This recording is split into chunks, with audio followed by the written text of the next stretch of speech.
تبد لكم عفى الله عنها والله غفور حليم قد سألها قوم من قبلكم ثم أصبحوا بها كافرين ترجمہ: اے ایمان والو، ایسی چیزوں کے بارے میں سوالات نہ کیا کرو جو اگر تم پر ظاہر کر دی جائیں تو تمہیں ناگوار ہوں، اور اگر تم ان کے بارے میں ایسے وقت سوالات کرو گے جب قرآن نازل کیا جا رہا ہو تو وہ تم پر ظاہر کر دی جائیں گی۔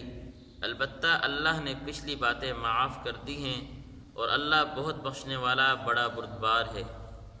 تم میں سے پہلے ایک قوم نے اس قسم کے سوالات کیے تھے، پھر ان کے جوابات دیے گئے، ان سے وہ منکر ہو گئے۔ اس آیت کا شان نزول یہ ہے کہ آپ علیہ السلام کے پاس کچھ بدو صحابی آئے جو دیہاتی تھے، اور انہوں نے آ کر کچھ بیہودہ سوالات کیے جو سوالات نہیں کرنے چاہیے تھے۔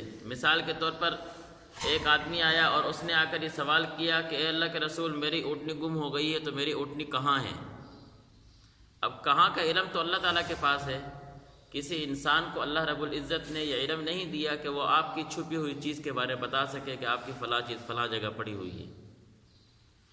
اسی طرح ایک اور آدمی آیا، اس نے آ کر کہا کہ اللہ کے رسول، میرا والد کون ہے؟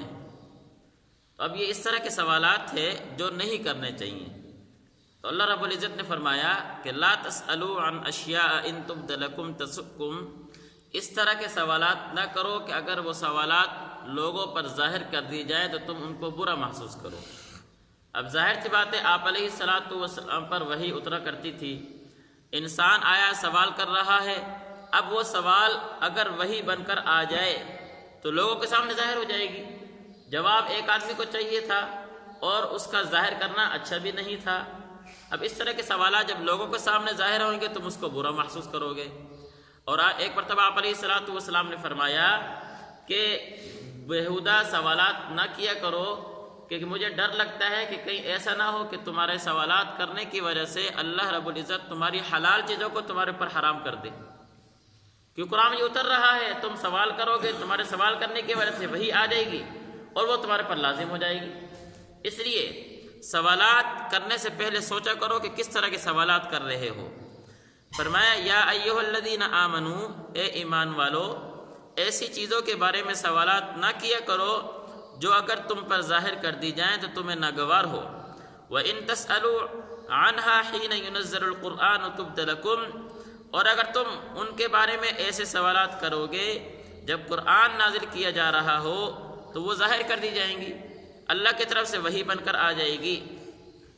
عفا اللہ عنہا، اللہ نے فرمایا ہاں اب سے پہلے جو کچھ ہو چکا اللہ نے معاف کر دیا ہے، آئندہ احتیاط کرنی ہے۔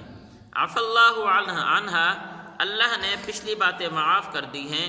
واللہ غفور حلیم، اور اللہ بہت بخشنے والا بڑا بردبار ہے۔ قد سألها قوم من قبلکم، اس آیت میں اللہ رب العزت نے وجہ بیان کی کہ عجیب عجیب سوالات نہ کیا کرو۔ کیوں؟ فرمایا کہ تم سے پہلے بھی جو قومیں گزری ہیں وہ اپنے وقت کے پیغمبر سے سوالات کرتی تھی، اللہ رب العزت ان کو جواب دیتے، وہ اس جواب کی قدر نہ کر سکتے جس کی وجہ سے وہ کافر قوم ٹھہر گئے۔ مثال کے طور پر عیسیٰ علیہ السلام سے لوگوں نے سوال کیا تھا کہ اللہ رب العزت ہمارے لیے آسمان سے گوشت کیوں نہیں اتارتے، ہمارے لیے کھانا کیوں نہیں اتارتے؟ پھر اللہ رب العزت نے من و سلوہ آسمان سے نازل کیا ان کے لیے، لیکن انہوں نے اس کی قدر نہ کی جس کی وجہ سے یہ گناہ گار ٹھہرے۔ اس طرح حضرت صالح علیہ السلام سے قوم نے سوال کیا تھا کہ اللہ رب العزت اس اونٹنی سے ہمیں اس پہاڑ سے اونٹنی نکال کر دکھائیں تو ہم آپ کو وقت کا پیغام مان لیں گے۔ تو جب اونٹنی نکل گئی تو انہوں نے پھر اس اونٹنی کی نافرمانی کی، اس کا پانی بند کیا، اس کو ذبح کر دیا، جس کی وجہ سے نہ گناہ گار ٹھہر گئے۔ تو فرمایا قد سألها قوم من قبلکم، تم سے پہلے بھی ایک قوم نے اس قسم کے سوالات کیے تھے۔ ثم اصبحوا بها کافرین، پھر ان کو جو جوابات دیے گئے تو وہ اس کے بھی انکار کرنے والے ہو گئے۔ اور انکار کرنے سے وقت کے پیغمبر کے جب انکار کریں گے بات کا تو انسان کافر ہو جاتا ہے۔ اس لیے سوال کرنے سے پہلے انسان سوچے کہ اس طرح کے سوالات کریں جو شرعی نقطہ نظر سے ٹھیک بھی ہوں، شرعی نقطہ نظر سے ٹھیک نہ ہو ان کو وہ سوالات نہیں کرنے چاہیے۔ اللہ ہمیں سمجھنے کی توفیق نصیب فرمائے۔